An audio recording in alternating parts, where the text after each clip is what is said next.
Hi, everyone. Welcome. Thank you for coming. I'm David. Thank you for that wonderful introduction.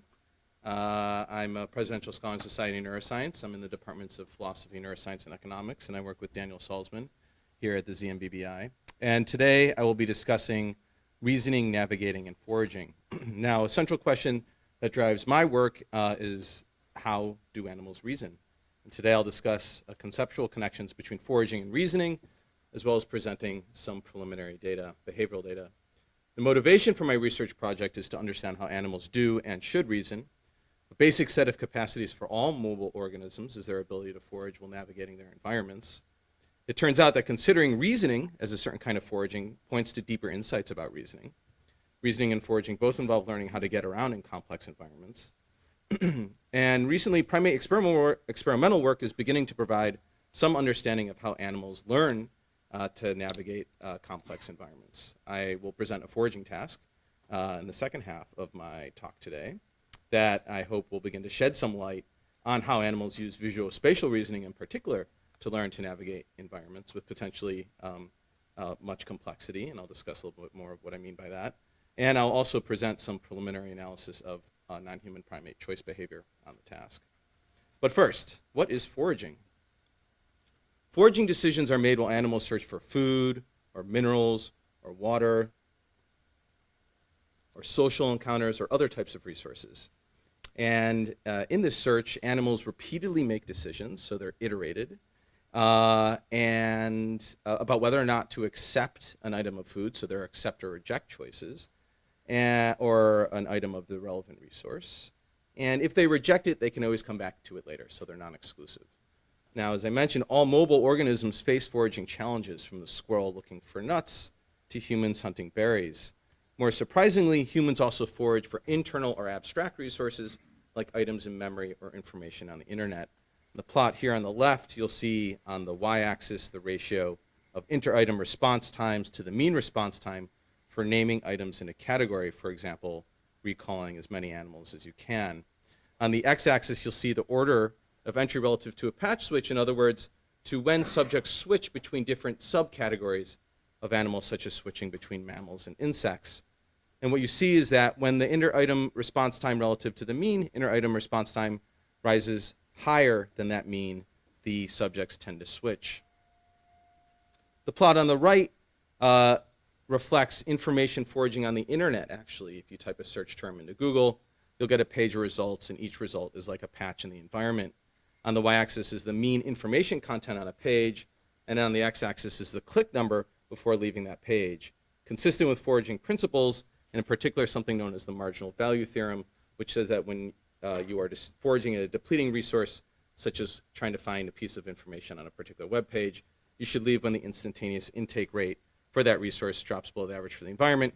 And that's what you see displayed in both these plots. For the plot on the right, for example, as subjects continue to forage for a piece of information on a page, they tend to leave that site, as you can see under the label on the x-axis, after the average information on the page drops below the average for all clicks on the page.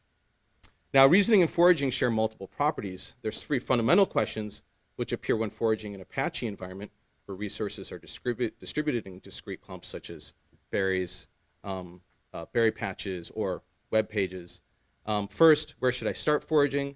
There may be many patches around that the animal knows about and from which the animal must choose, or the animal may be in a state of ignorance about where to forage and has to search for a patch. Encountering a patch, the animal needs to decide whether to begin foraging in that patch or to move on. Second, should I stay or should I go? As the animal forages in a patch, the returns from that patch, the rewards, for example, that they get, will diminish over time, and at some point, in order to maximize their intake rate of the relevant resource, the animal has to make a choice about when to leave that patch. And third, well, the animal is, in fact, engaged in harvesting at a patch of resources. They, of course, have this accept or reject decision about whether or not to take the current item of the resource or to look for a new one. Similar questions occur during reasoning. First, where should I begin reasoning from? What premises should I choose? What facts about the environment, or what aspects of the perceptual scene? Reasoners must settle on a starting point, such as by choosing a set of premises. Once on a given line of reasoning, they have to decide whether or not to continue down this line or find a new one. as we, I'm sure, are all familiar, on occasion, a line of reasoning ends in a dead end, unfortunately, or becomes to be a diminishing resource. And at some point, we have to decide to switch to a new line of reasoning. And finally, and most immediately, of course, given a particular set of premises and previous inferences, the reasoner has to decide whether or not to make this particular inference or another one. So to illustrate this a little bit more concretely, imagine you have these first two premises, that all humans are mortal and that Socrates is a human. You would then perhaps infer that Socrates is mortal. You could then enlist another premise: if a human is mortal, then that human is not a god, to conclude that Socrates is not a god. So there are these chains of inferences, in this case very formal ones, that we make while we're reasoning. And this illustrates how reasoning can be like foraging. So in reasoning, reasoners make a series of inference. That's the iterative property I mentioned earlier. They make inference after inference. And they don't have to accept a particular inference. For example, the inference here to Socrates is not a god is one that they may pass over in reasoning depending on what their goal is. And finally, even if they do pass over an inference like that, they're able to come back to it later, and that's that non-exclusivity property I mentioned. Besides questions about how primates do reason and about how they should reason, there are questions about the mechanisms for foraging for resources. In particular, how do primates forage for an abstract good like information? Finding information often involves searching through complex spaces. That's what my neuroscience experiments are focused on. The ability to reason in abstract spaces, like the space of propositions or concepts, may be grounded in the ability to reason during search and navigation. That's what I hope to explore in my experimental work. In particular, animals may forage for information during visuospatial reasoning, reasoning about the distribution of objects in space that they can see, which may give us initial insight into how animals are able to reason in abstract spaces, like I mentioned a moment ago, such as when deciding which inference to make next. There are three key questions regarding this sort of reasoning and learning. First, do animals learn these complex state spaces? And second, how do they use what they've learned to navigate? And finally, when they're learning, do they follow foraging laws of the sort that I briefly mentioned earlier? In the preliminary data I'm going to talk about now, I'm going to suggest that they do in fact learn how to navigate very complex state spaces, perhaps surprisingly so, complex environments. And probing these questions using the game Battleship. So who remembers the board game Battleship? Okay, most people, very good. So I'm having monkeys play a very simple version of this game in order to investigate how animals visuospatially reason to learn about their environments. In particular, I hypothesize that they forage for information about their current environment while playing the game. In this case, that means both searching for the locations of ships, but also upon getting a hit, trying to forage for more information about the identity of the ship by choosing squares that are nearby to the hit that you've got. Battleship task, as I call it, has a very large space of states. It's a very complex environment. In other words, possible configurations of the board. But it turns out, as I hope to show in a moment, the animals actually learn very quickly how to navigate this environment. Okay, what you see here is a 5x5 grid. On the left are 5 shapes that the monkey could possibly see. There's an 8 shape and a square and some Tetris-looking shapes. To simplify the task, the shapes are tied to a particular location. And on any given trial, there's only a single shape that the animals had to uncover by making a series of choices to reveal what's underneath a particular grid square. On the right, you see a value map where each of the 5 shapes have been superimposed. And this value map represents the start of the trial, but it highlights the greatest value locations there in yellow. In other words, those are the grid squares where the animal has the greatest expected reward at the start of the trial. I'm going to walk you through 2 trials to give you a flavor of how this task works. Here's the first sample trial. The animal had to uncover that 8 shape. The numbers on the left there correspond to the order of choices that the monkey actually made.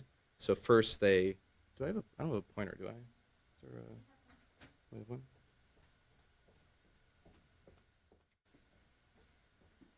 Okay, great. Right, so the animal started by choosing this square, then they choose this one, then they chose that one, and so forth, finishing off the 8. This is that value map at the start of the trial. See, this is what the animals see. This is how the value map evolves over the course of the trial. start a trial, of course, nothing's been revealed. And the animal makes this first decision. It's actually an optimal choice because you're choosing a grid square with the highest expected reward. And they do get a piece of the shape.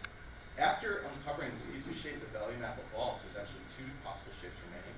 There's the square possibility and there's an H possibility.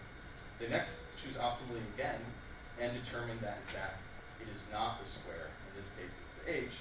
Then they finish off the trial just selecting the remaining squares for the H. Here's a second trial. On this one, the animals perform slightly less optimally. They start out optimal. Again, they choose that same first grid square. That's this one with expected reward 2. But they get no hit. And you can see now that the value map has evolved to a different value map where there's 3 possible remaining shapes. There's one in the upper left here, and there's actually sort of a tetraces thing, which is what it actually turned out to be, as well as another L shape. But the animal chose suboptimally instead of trying to choose or maximize their expected reward. They chose to eliminate this upper left shape. They determined that it was not the upper left shape in this particular trial. Then they made a rather suboptimal choice by selecting this middle grid square, which didn't change the value map at all. And in fact, it was never a piece of a shape,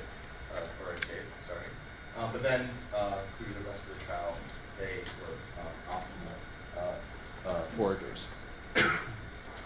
So clearly there are better and worse choices, and which grid squares are better or worse changes over time, depending on what the animal has revealed so far. So you can see that at the beginning, there's a couple of optimal squares. And then for this particular trial, there's one. The animal didn't select that grid square that was optimal. And we can use these differences in better or worse squares to determine the animal's performance, and we can compute what the animal's optimal performance, how close to perfect did they do. And that's what I have here on this slide.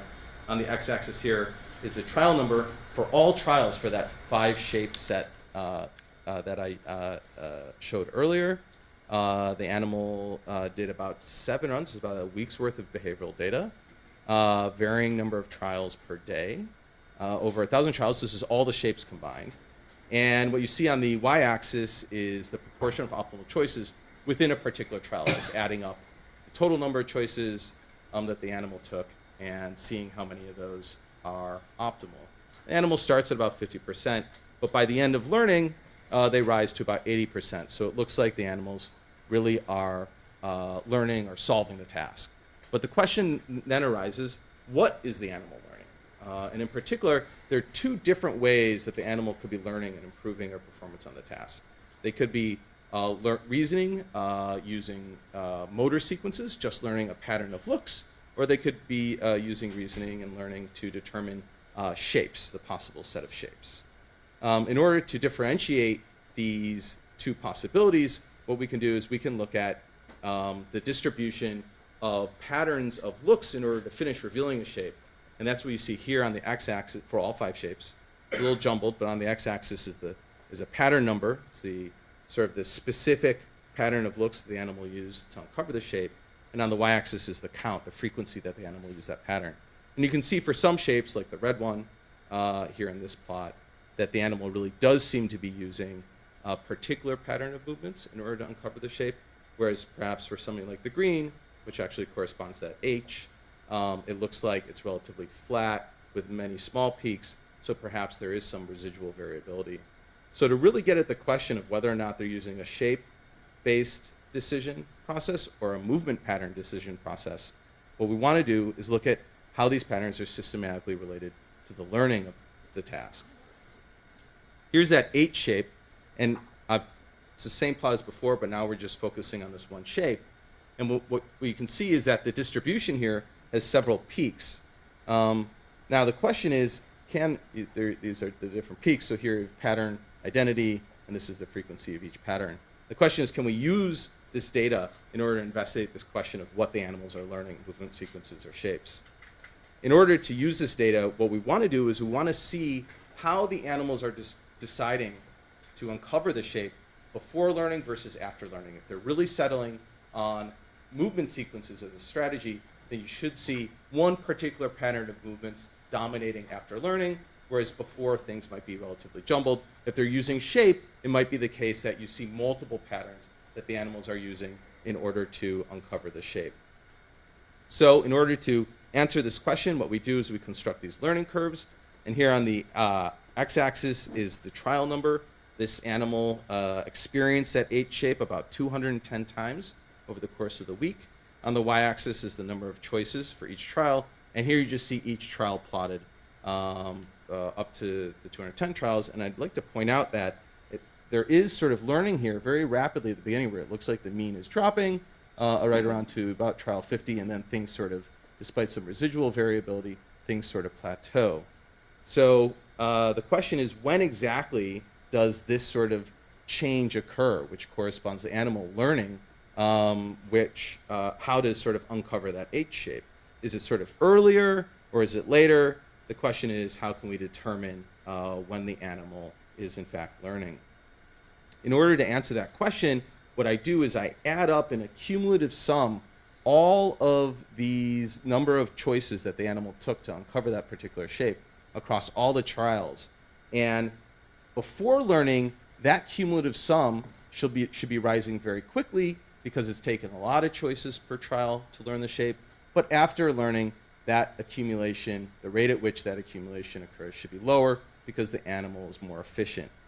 So here is that plot, and what you can see of the cumulative number of choices. So I'm just adding all the choices together, and we can use this change point detection test in order to determine if there is a kink in this line, and it's hard to see, but there is right around line 34.